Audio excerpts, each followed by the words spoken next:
I'm Rob Hassett. I'm a lawyer, and I help creative entrepreneurs. That's where I spend my time. And it's quite a challenge these days, but it's fun. And we've got this panel. We're going to talk about what it takes to be a successful entrepreneur. I would like each of the members of the panel to introduce themselves, starting with Suresh. So my name is Suresh. I'm a partner in venture capital and private equity investment fund. And I've been an entrepreneur before, did about 4 startups, owned 1 business.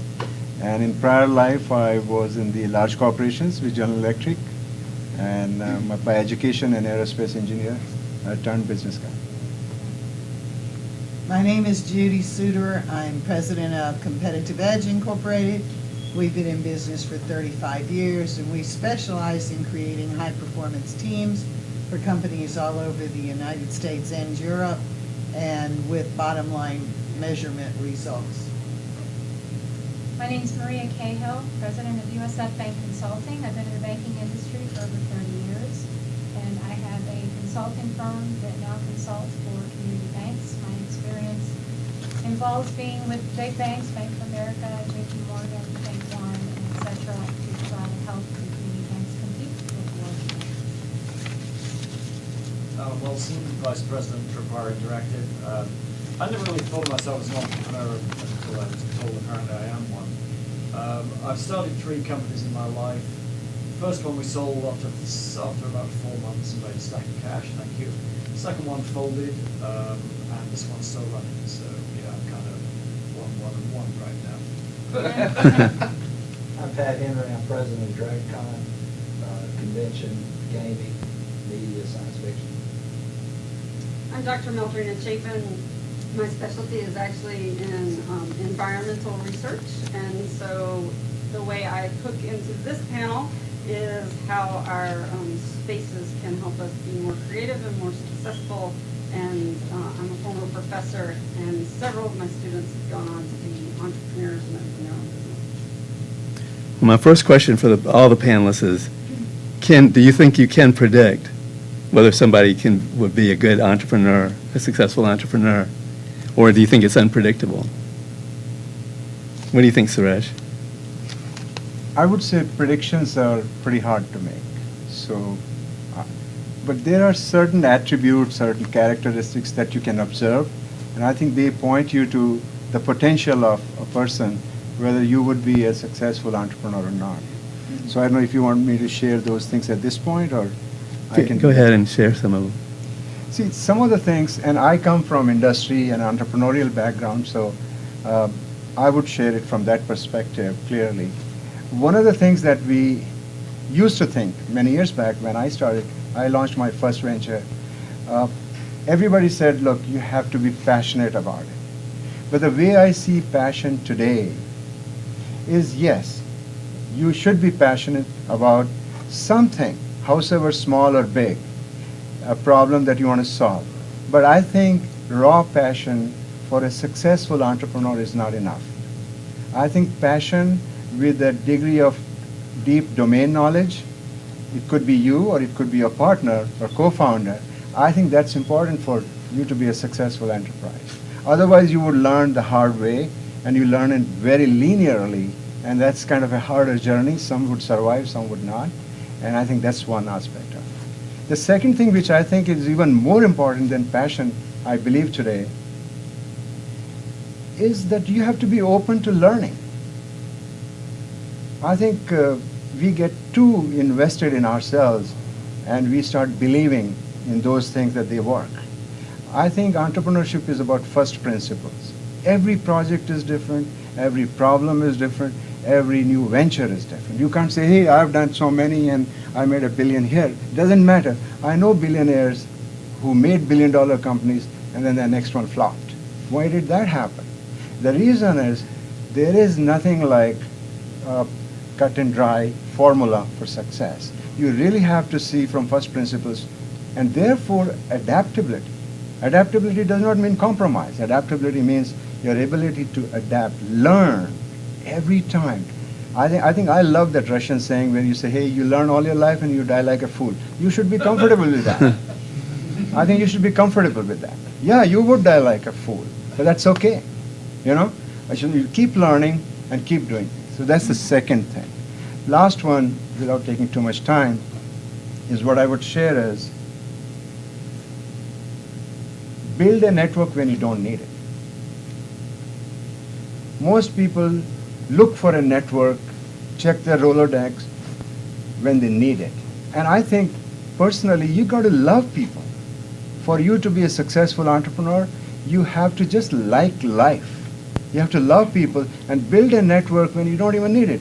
Today, I feel when I need help, I always find people who will help me. Because when I helped them, I had no dog in the fight. When you meet a person, never say, hey, I need this from you. Always offer, what can I do for you? So build that network. I think these are some of the traits. I don't think it's a comprehensive laundry list, but it kind of gives you a direction. That's something that would help you become more successful than you are probably today. Cool. Judy, what do you think? Do you think it's predictable? I actually somewhat disagree with you. Not totally. I don't think you can predict 100%. But there are tools out there that can help you predict certain levels of success, depending upon the industry or the company, etc. I really liked what you said about creating a network, because one of my good friends years ago said, when you need a friend is not the time to find one. You need to be building your network throughout your whole life and make sure that you take enough time to keep in touch with those people, not because you're going to need them necessarily, but for them to be able to access you as well. And so I have another good friend here in Atlanta named Bob Littell, who wrote a book, The Heart and Art of Net Weaving, not networking.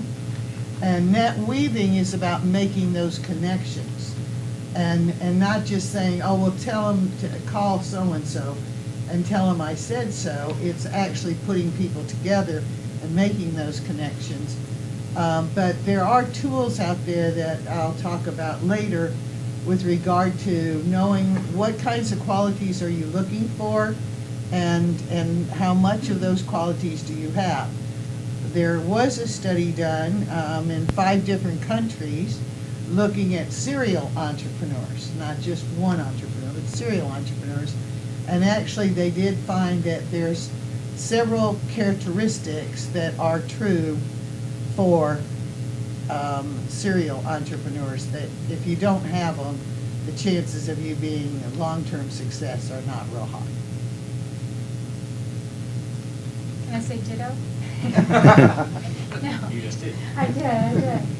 No, I also, I agree with Judy, in addition to that, because we deal with the behavioral science and so forth, and we'll talk about that later, obviously. But I would say the other thing that I think is very important and is a key to success is having intrinsic motivation. You have to have that fire in the belly, so to speak, in order to be successful. If you are externally motivated by other people or the environment, then I don't see how you really can be successful. You have to have it in your heart and in your gut that you really want this, and you're going to do whatever you can to get it done. Alan, what do you think? You think you can predict who's going to be a successful entrepreneur? No, I don't.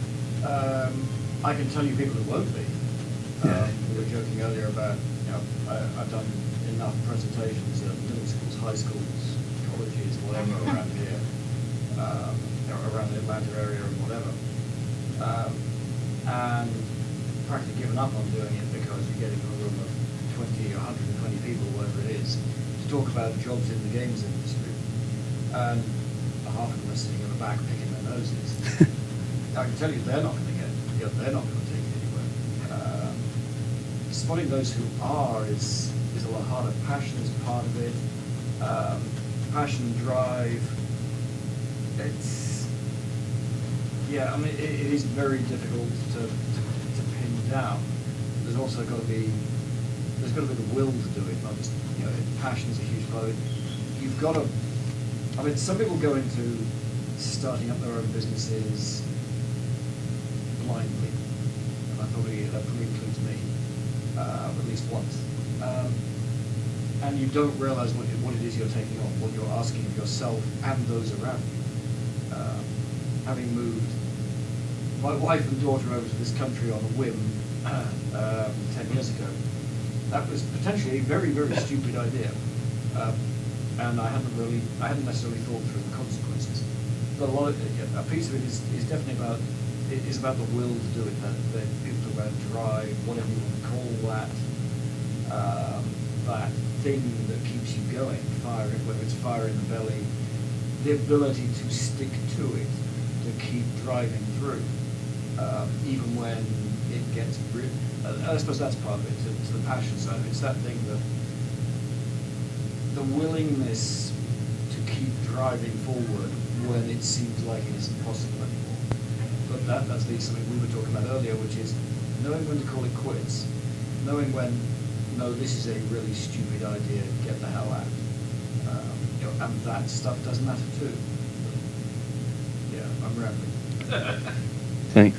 I think it's easier to tell somebody who won't make a successful entrepreneur. If you're counting on somebody else to make you a lot of money, good luck. It's going to have to come from within. And you need to be the one who understands what's going on.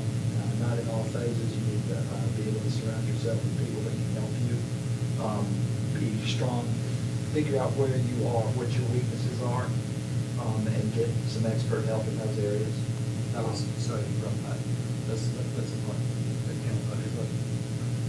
It's bury your pride. If you have that much pride that you cannot or will not ask for help, like that, if you start up your own business, there is a metric shit ton of stuff you do not know. And if you sit there going, no, I can figure this out. I don't need help. You're going to die. And it's going to hurt. Don't do it. Absolutely. You can start talking about how first one. Yeah, you need to know what you're doing. You need to make sure you have expert help with you. And the other thing is, don't think you're right all the time. Be ready. Thick skin is good. If you don't have thick skin, be British. Wow. At any rate, so. It's all right. Revenge is a bad dish best. So before these guys get into it,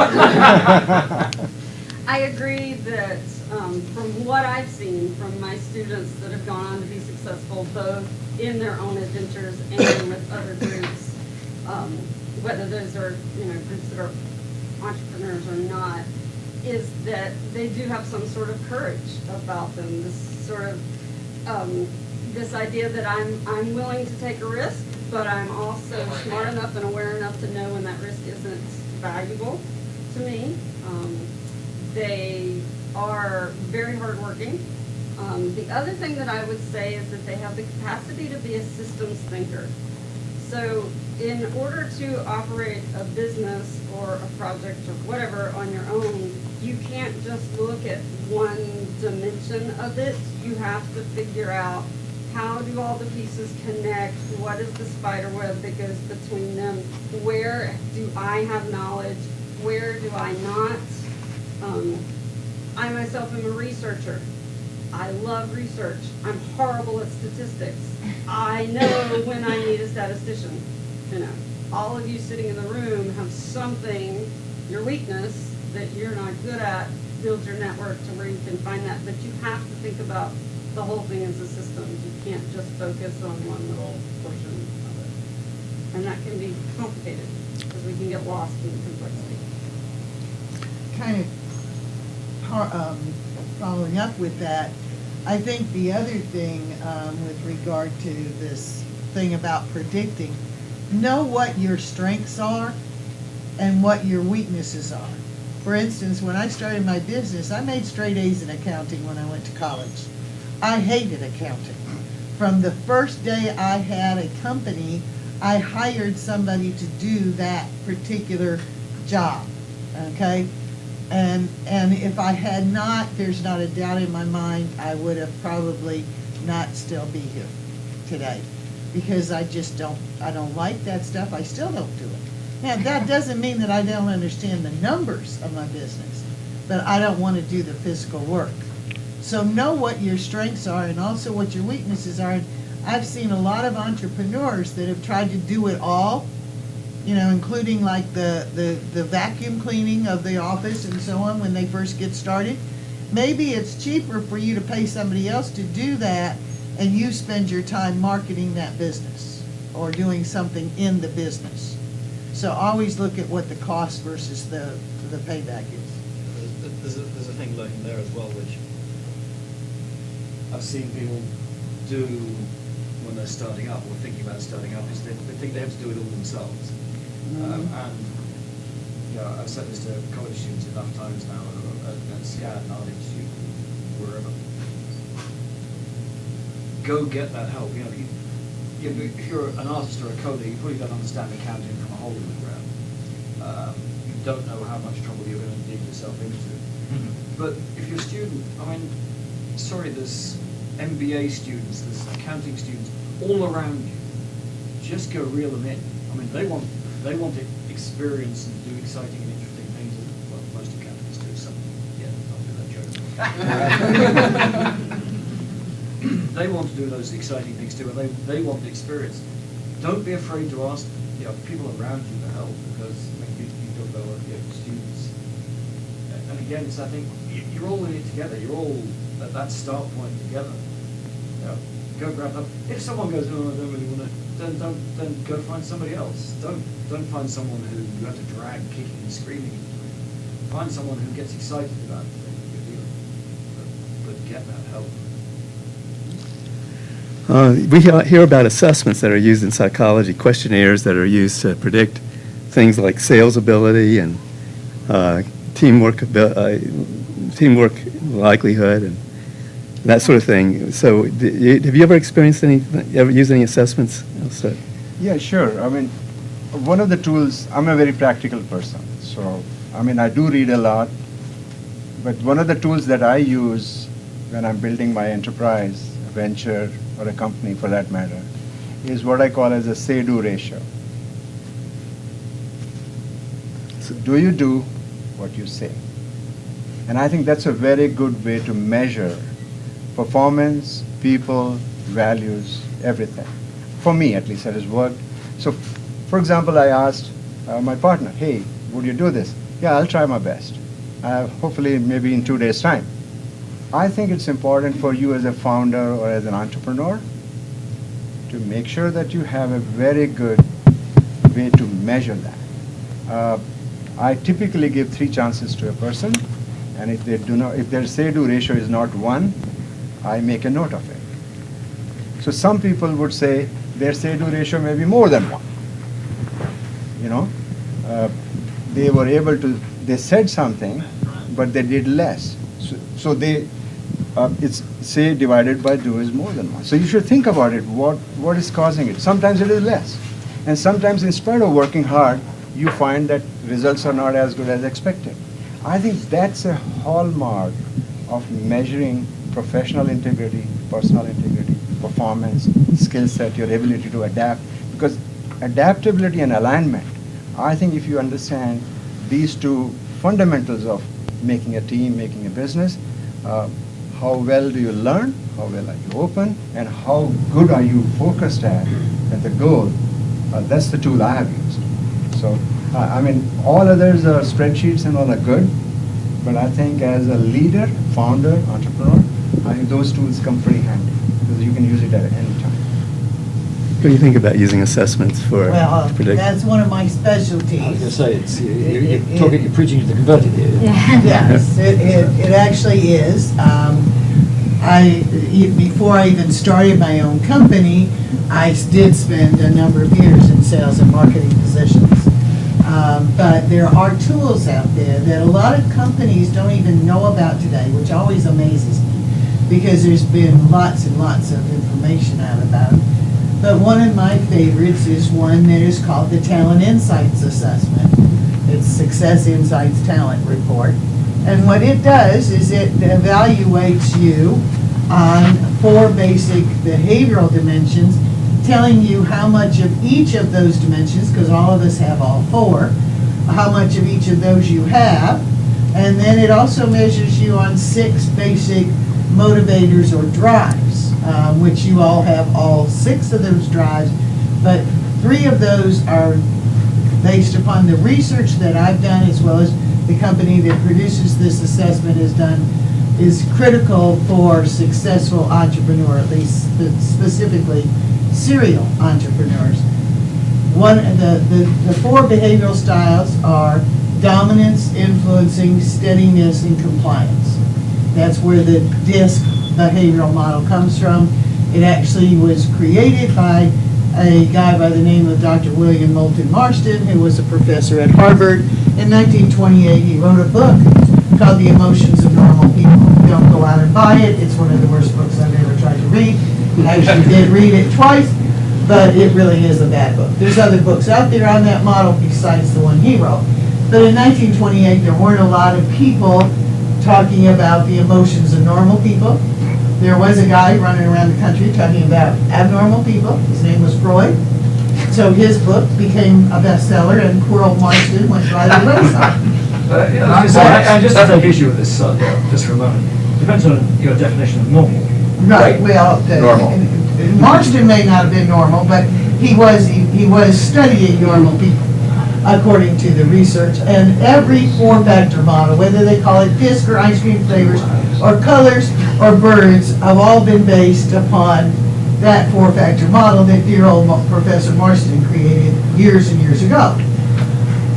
At the same time, though, and then there's been lots of companies that have tried to copy other assessments out there and everything. The one thing I would tell you is whether you look at the ones that I'm talking about or some other one, you need to ask some questions before you use assessments, no matter what assessments.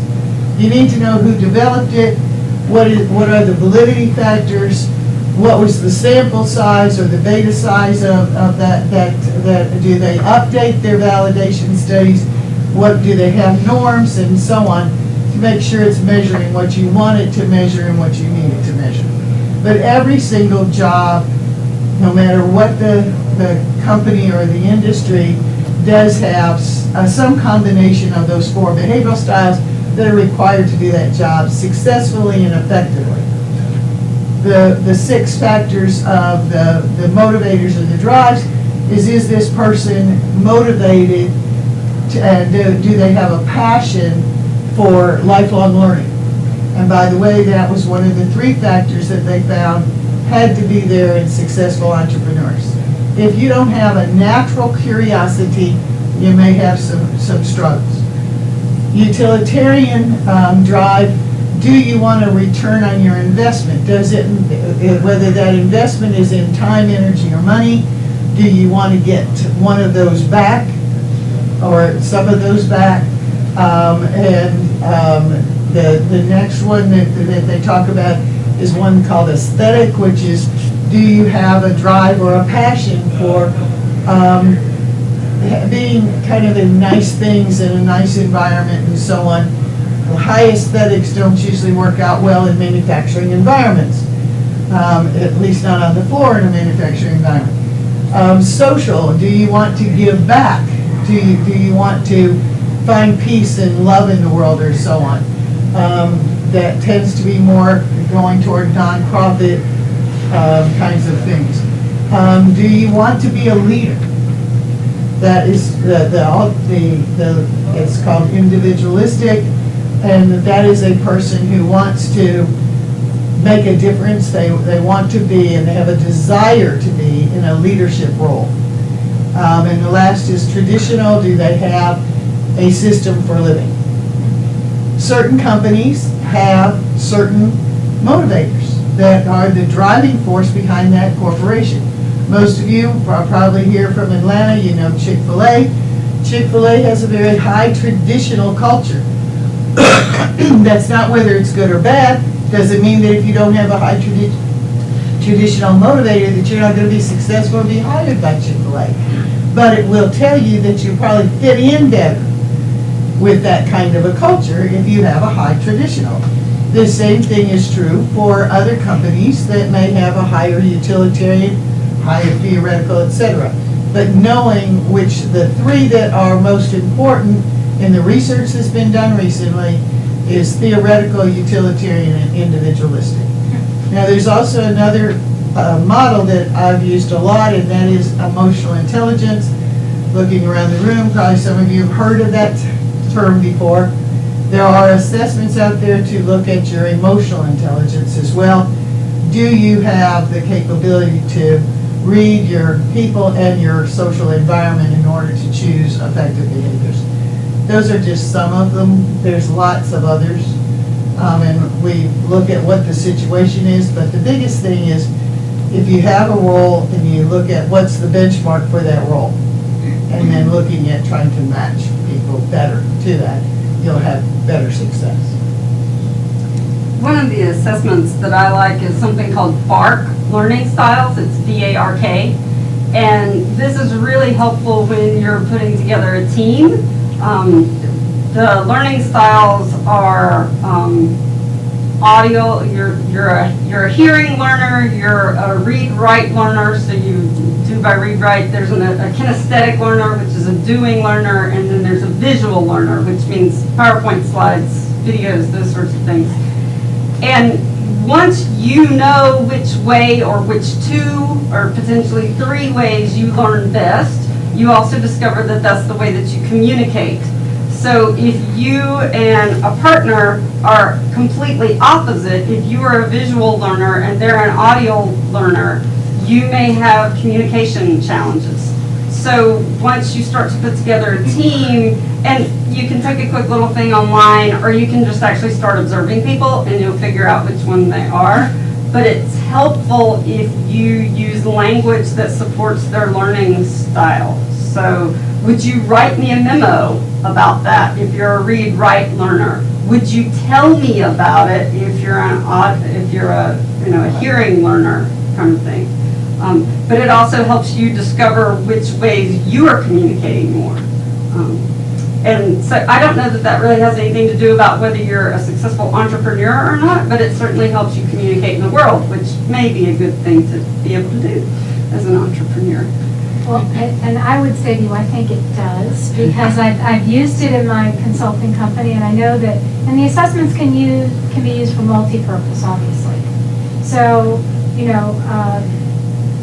you guys were kind of talking companies and businesses and so forth. We have a lot of millennials and Gen Zs here, all right? So at this point, there are many of you that have not made a decision perhaps as to what field you want to go in or what direction you want to go in. Taking an assessment like this can help you kind of figure some of that out and exploring some of the avenues, perhaps some paths you can go down based on how you answered some of the questions and how the assessment kind of turned out. That's one way to use the assessments. Another way to look at it is it's not also a matter of companies hiring you to have you fit in the culture, but does the culture of the company fit you? It's a two-way street. If you are going to be coming on board with a company and you are going to be miserable, then forget it. It's just not worth it. Spend the money, do the assessment, figure out what it is that you like and don't like, and then go after the companies that you know that you're going to do well in, right? So Judy gave the example of Chick-fil-A. If you are not someone that has those types of traditional kind of values that Chick-fil-A has, there's a bug right here. Very good. Very good. Then you probably should not be looking to pursue a company like Chick-fil-A. So it's those types of things that it can be a process of elimination, or it can give you an idea as to companies that you definitely need to pursue. So it can be used for many different purposes. If I may just add to the few points that just came out of all the three speakers, I think they are very good points. They are very relevant, and they talk to the fundamentals of learning, and it is definitely helpful for individual development.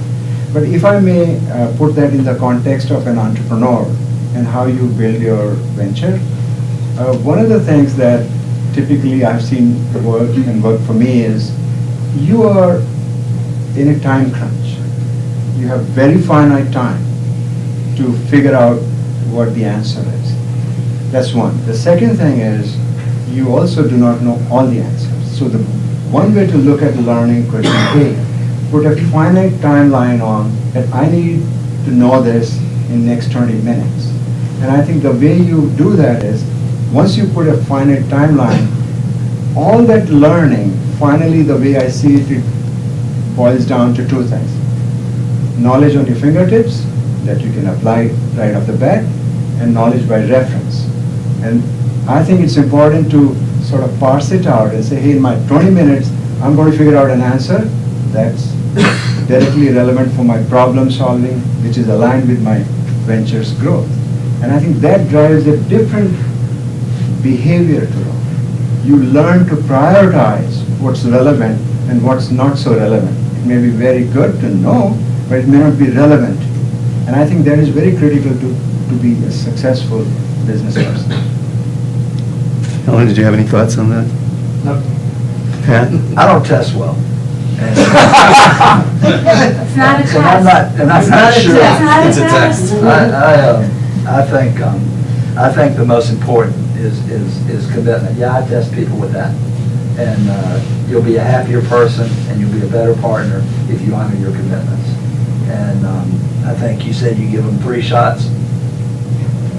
No, but honor your commitments and be known for that. And that would make a good entrepreneur.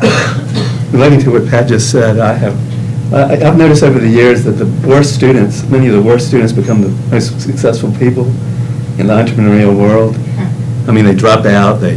I'm just looking through that when I went to Georgia Tech, the kids, I remember a guy, David Wagman, could not get up to go to class. He just could not wake up and get down to class. And I said when he got all F's except he got a D in English, which isn't anything to brag about at Georgia Tech. And I said the stupidest thing I ever said, I said, you're spending too much time in one subject. And David dropped out, and he ended up borrowing $10,000. He went to California. He started SoftCell, which became the largest distributor of software in the world. And I've seen it time after time. Now, this just maybe I've exaggerated that in my mind. What do you think? Do you think there's anything to that, the relationship between being a lousy student and doing really well as an entrepreneur? No. I'll tell you very honestly. I went to the top private school in India. I was a National Merit Scholarship holder. All that was good. But when I went to the engineering school for 5 years, I was not an A student.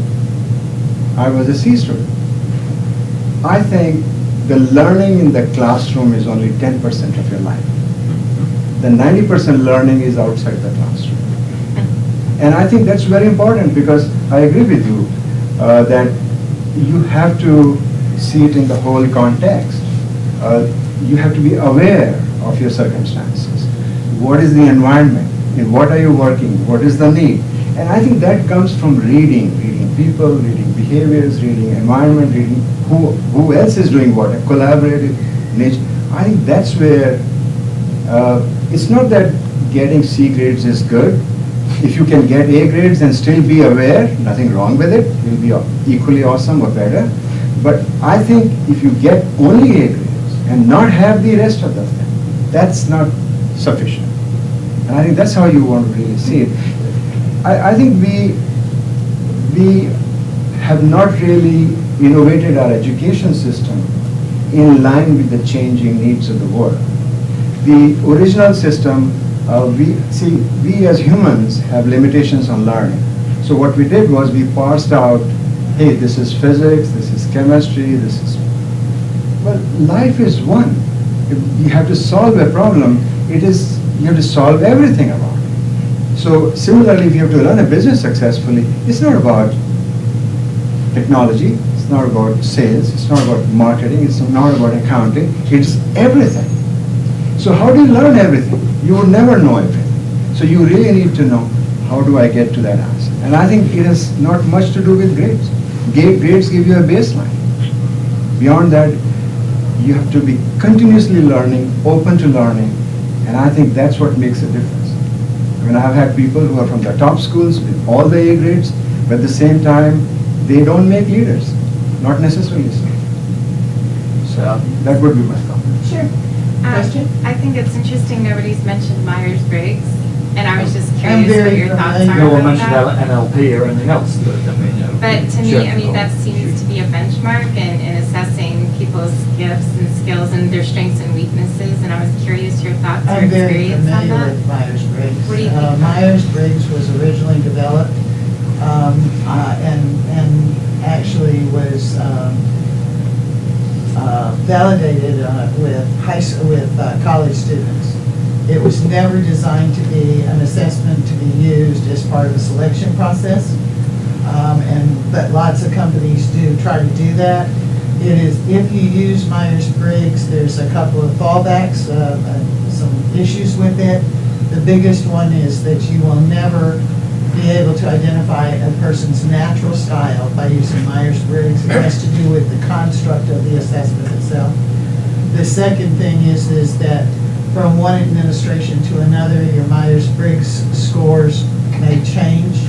You need one that is more stable than that if you're going to look at it as part of the selection process. Alan, go ahead. Can I throw in? And there's a lot of knockoffs of Myers-Briggs too in the marketplace. You better know which one you're using. Yeah, I'm going to come from, I'm going to take issue with your comment in a minute, Robert. All right. I'm going to come from the non-academic, never mind all the interesting surveys and all the rest of it. Yeah, I've been churned through in my corporate career, I've been churned through Myers-Briggs and every other, I'm trying to be polite. Every other, You look smart.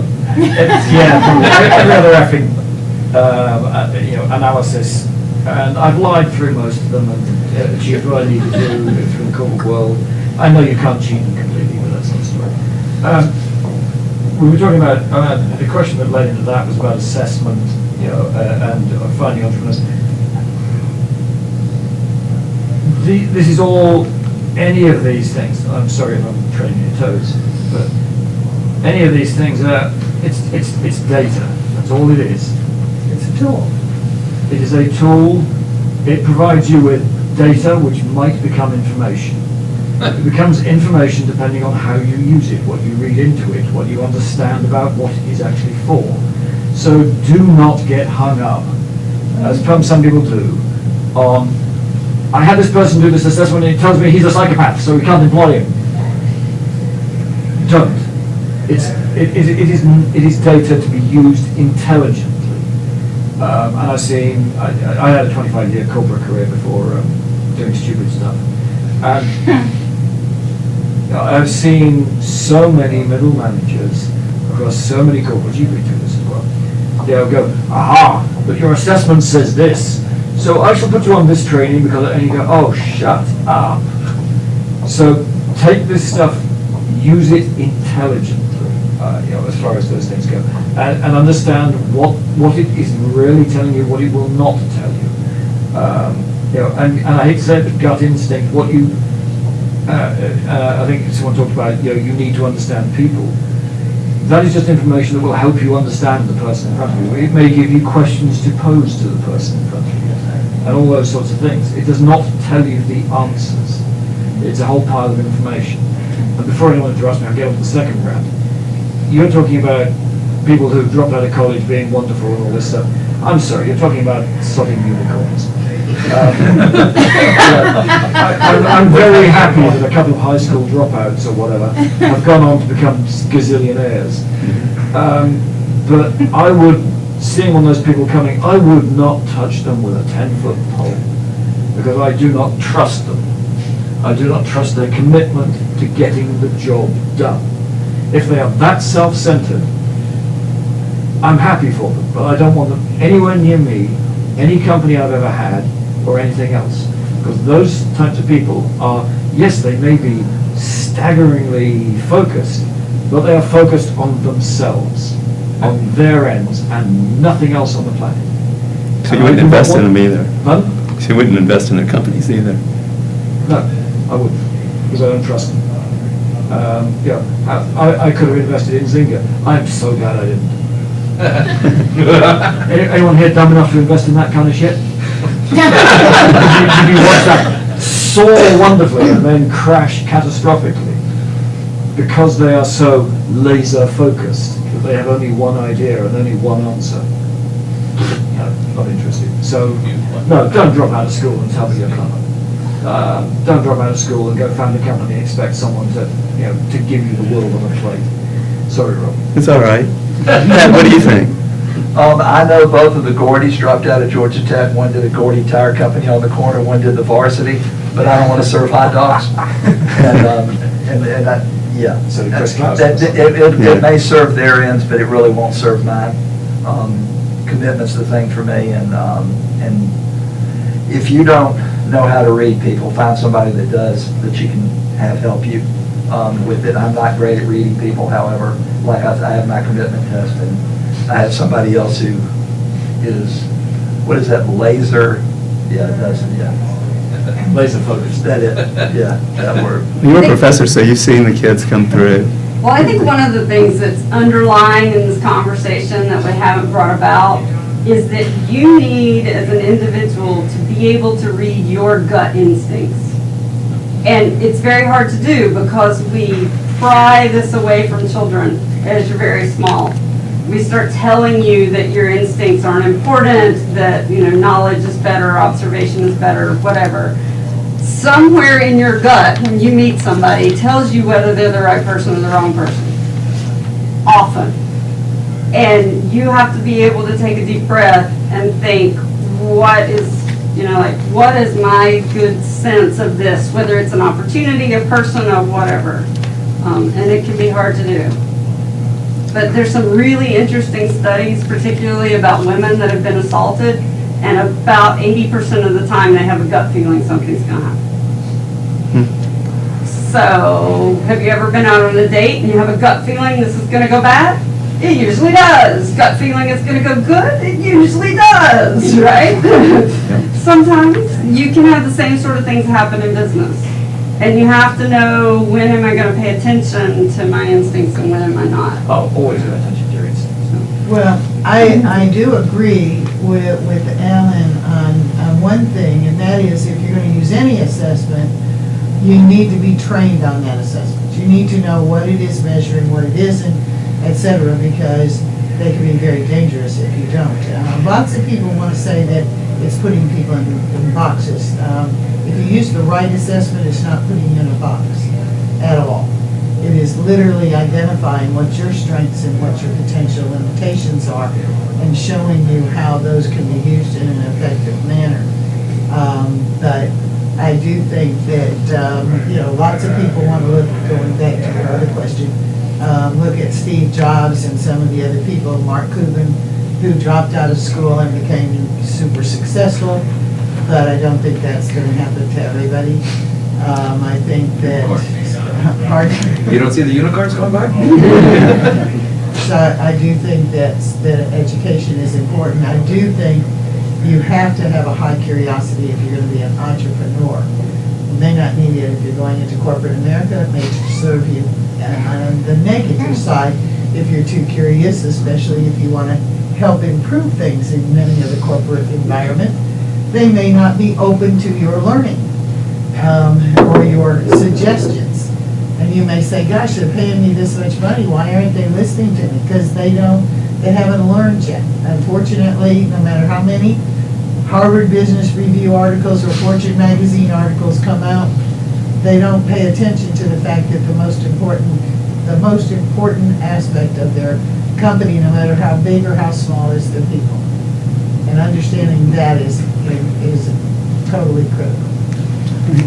Another way, if I may share, a comparison between corporate learning and entrepreneurial learning. I lived in corporate world for a long time too, in some of the best known companies. Worked for GE for many years, prior to that in England, with British Aerospace and Rolls-Royce. And then did my own ventures too, right? I think learning is of course important, But also what is important, especially for an entrepreneur, is your ability to not to make blunders. And I think what happens is we are all humans, so we will make mistakes. And what I kind of observed over the last, maybe whatever my experience, 30 years or so, is in a large corporation, especially very large corporations, mistakes, nobody even cares.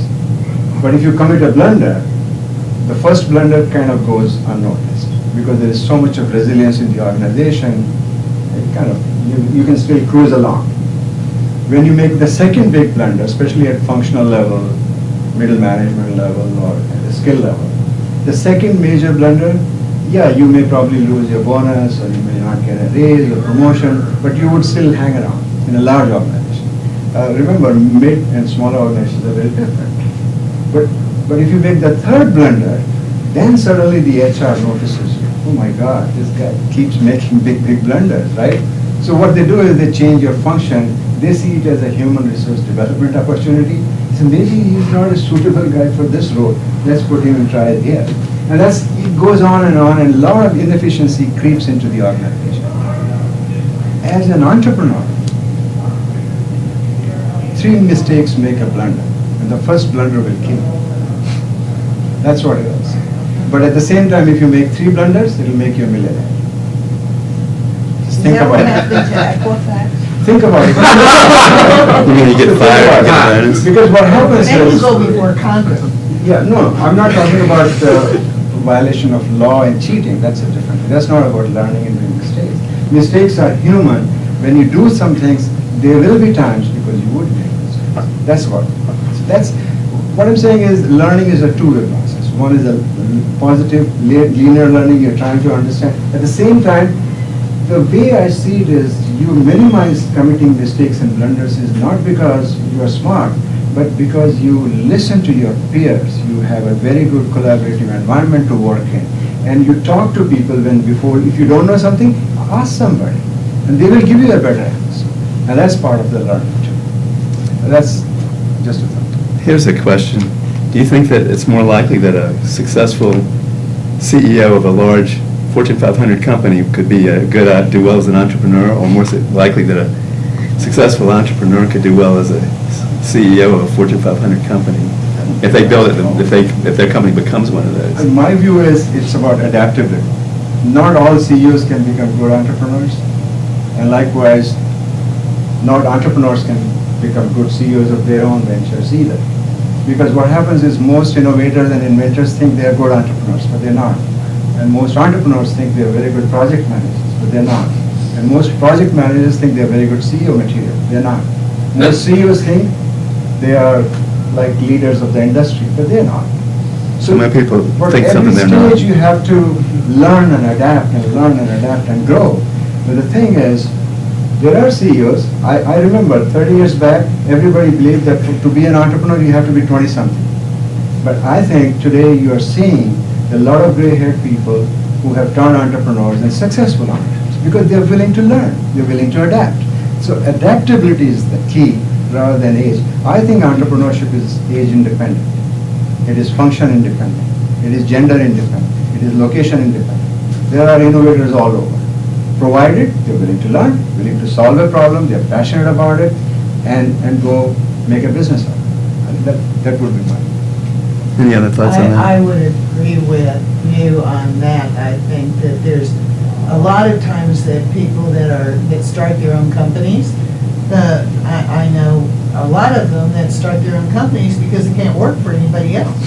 I mean, that's what they'll tell you. You know, I started my own company because I kept getting fired from the other one. I'm sorry, I never actually got fired. You were given the opportunity to leave, right? Yeah. One way or the other because of your choice or theirs, but. Like I stepped out on my own. Not restructuring anything. Carl was, it from my college days. I just decided that, hey, you know what, there is more to do in life. And I thought, okay. Leaving ahead of the mob is not the same as leaving willingly.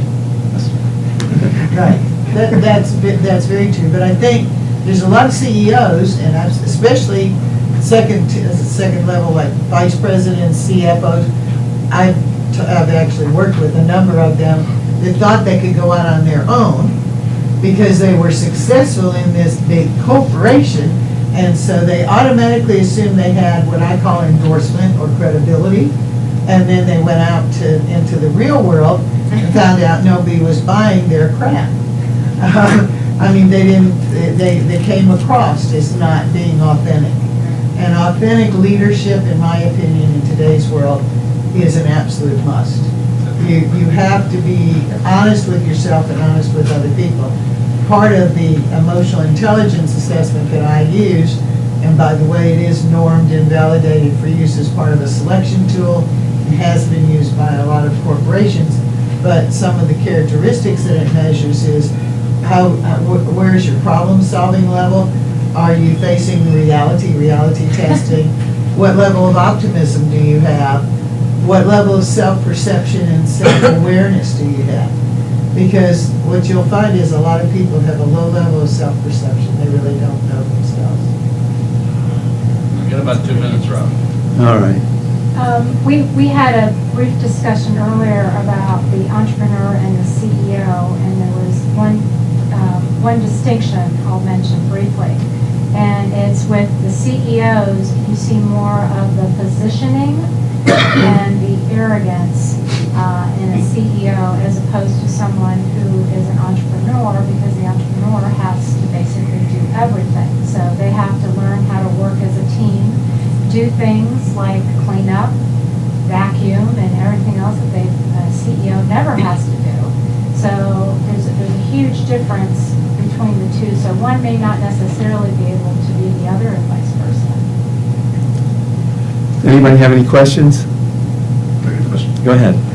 So like one thing that I've seen is like talking about the ability to ask for help versus what you were talking about, the holistic, like to really run a company, you have to be able to see how all the parts fit together.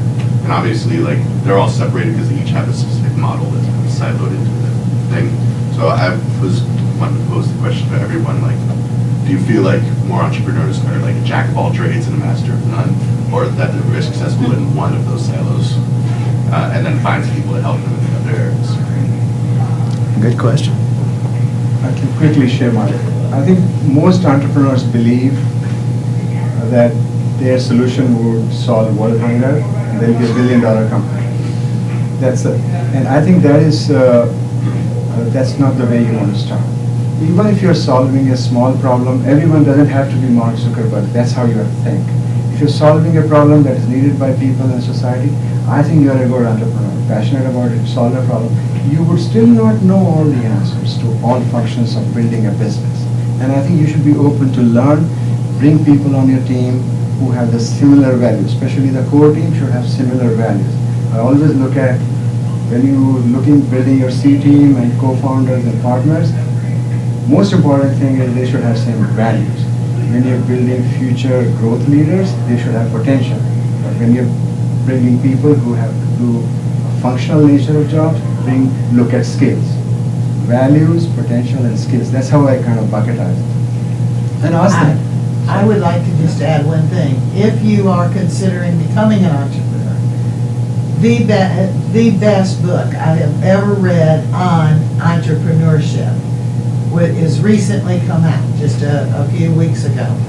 And it's called The Entrepreneur Playbook by Len Green, Green. It is an excellent book, and he gives you exercises to do, and if you do them and send them into him, he will actually give you feedback on your answers. But it's an absolutely excellent book. Go ahead. Yeah, I mean, you asked the question, do you need to be a jack of all trades or, if you like, subject matter expert? Back to self-awareness has been mentioned. I don't care whether you're the jack of all trades or the master of one thing or whatever it is. I was once asked in some interview about what's the one thing that matters the most, and there isn't one thing that matters the most. You've got to understand that between you and the team, whatever that turns out, you've got to cover everything. Someone said holistic earlier or whatever. So be self-aware. If you are the subject matter expert, the genius in this thing, then recognize the fact that you don't know all these other bits and pieces, and make sure there's a team around you, and team building is vital, and the unicorns that you talk about are shit at it. They tend to generate a bunch of grasping, sycophantic yes men, which may or may not work well for them. But it's that self-awareness to understand that, no, what I can offer is either this mad detail here, I can make this bit perfect, but there's all these other bits that, Christ, I don't know these bits. Someone needs to do those for me, or I'm much more of a generalist. I can see across the field, but that means, I can see, I need a specialist here. I need someone who really knows this thing here, and I need someone who really knows this, because these are going to be key to the business. So there isn't one good answer to that. There isn't a single answer to it. It's not be this or be that. It's about having the self-awareness to understand what in total, what do I need? What do I need around me? What will make this whole thing successful? And to that point, be self-aware. It doesn't matter whether you're tunnel vision or very broad vision. Be self-aware to understand where are the gaps, what am I missing, what will I not get right on my own, and get the help, one way or another. I think in addition to looking at yourself, though, you also have to look at the context of the thing, the problem, the product, whatever it is, but also sometimes we have to look outside of it for the answers. If you're not being curious about everything that's going on around you, you may miss, some fabulous technology thing or healthcare thing or science thing or biology thing that would be a key fit to what you're doing. So, not that we have to know everything about everything, but be willing to sort of look at that really broadly, holistically. Like start with the essentials, but then, you do something completely different than me. Can you talk about this thing and add to this thing? Maybe, maybe not. There was a question back here. Go ahead. One of my favorite break quotes is, if my competitor was drowning, I would shove a hose down his throat. So I'm just curious on how that be kill mentality plays in entrepreneurship, or are there other ways around it that are less violent and competitive as far as being the best? I'll repeat the question. I think the question is, should you put a hose down somebody's throat that's your competitor when they're drowning? It's dog-eat-dog question. Yeah, Right. essentially, yeah. I give you a personal view on it. Don't care. If my competitor's drowning, and there may be a moment to help them. I'm not going to help. I'm not going to put my foot on their head and help them drown. But then I don't work in that sort of cutthroat industry where there's only room for one. I work in an industry where there's room for thousands.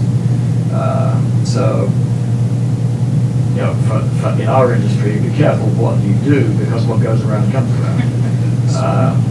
I'm sure there are industries, and people may like to throw out examples of industries where the best thing to do is not just to stick the hose down his throat, but is to super glue it down his throat and stand your foot on his head. I don't know. But the competition, I don't know. It's not a thing I've ever stopped to worry about. The competition, are they going to get to me? I would say, I'm going to go back to my comment of what I said earlier about the CEO and the positioning. So just play that down the corporate line, and that's where you will find that. You always have to, watch out behind you and see who's behind you. No.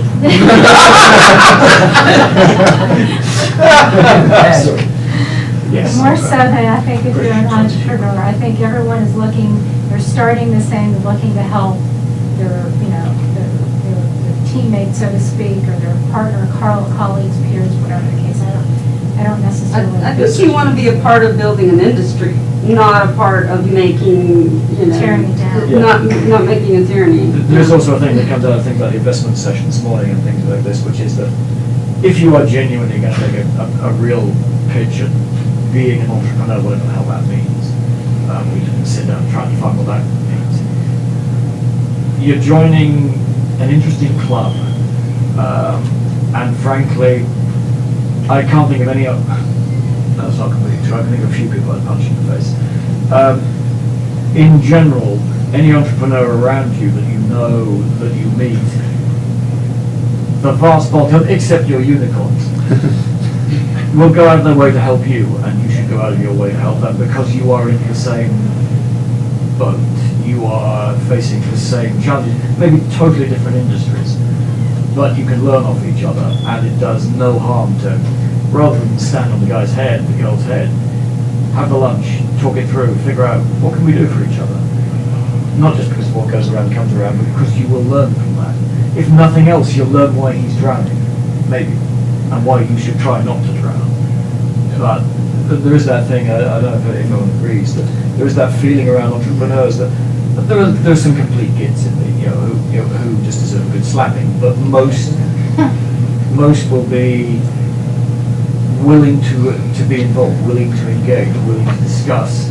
Hey, look, I know we're in different industries, but yeah, what do you do about this? I have these sort of HR problems now, the company's growing, what do you do about them? And just trade ideas.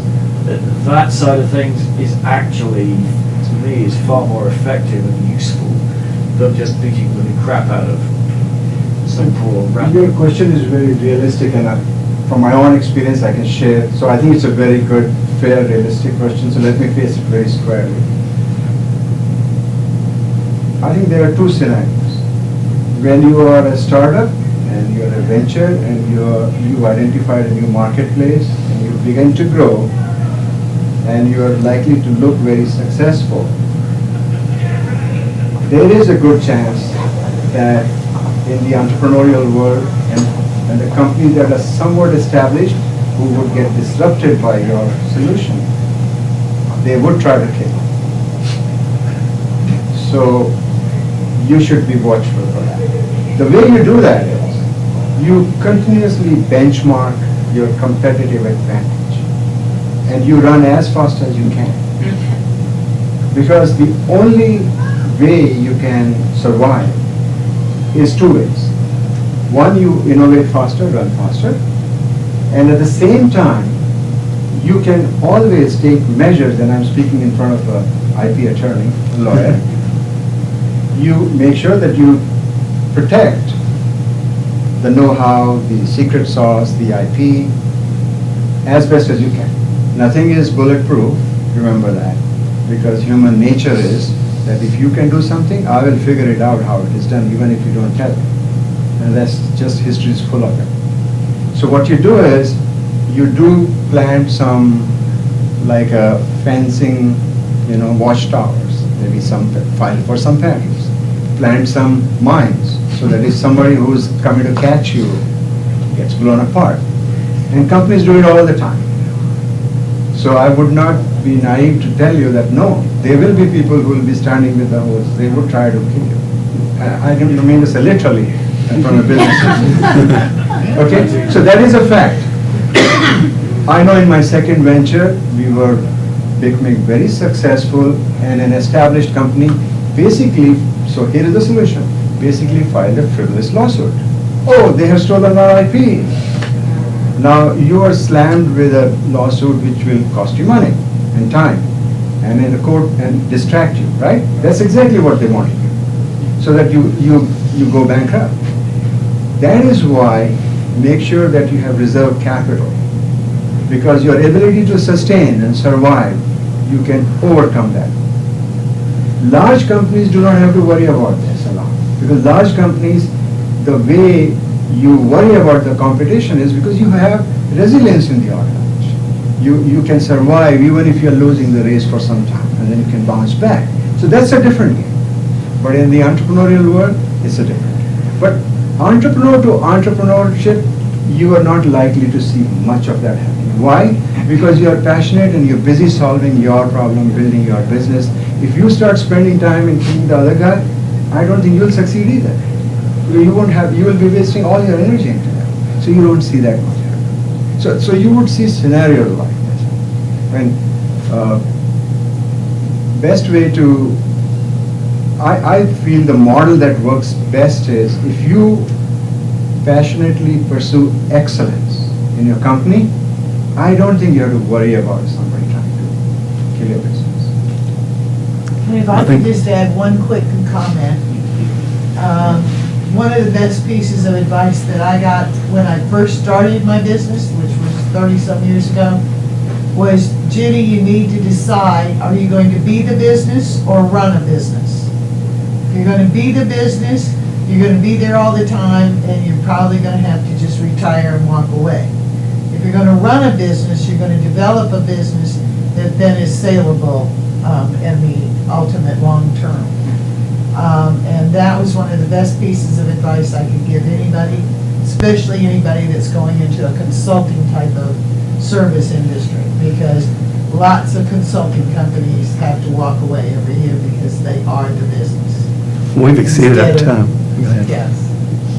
We've exceeded our time. I really appreciate the panelists. Well, they must like us because they're still here. They haven't Yeah. gone.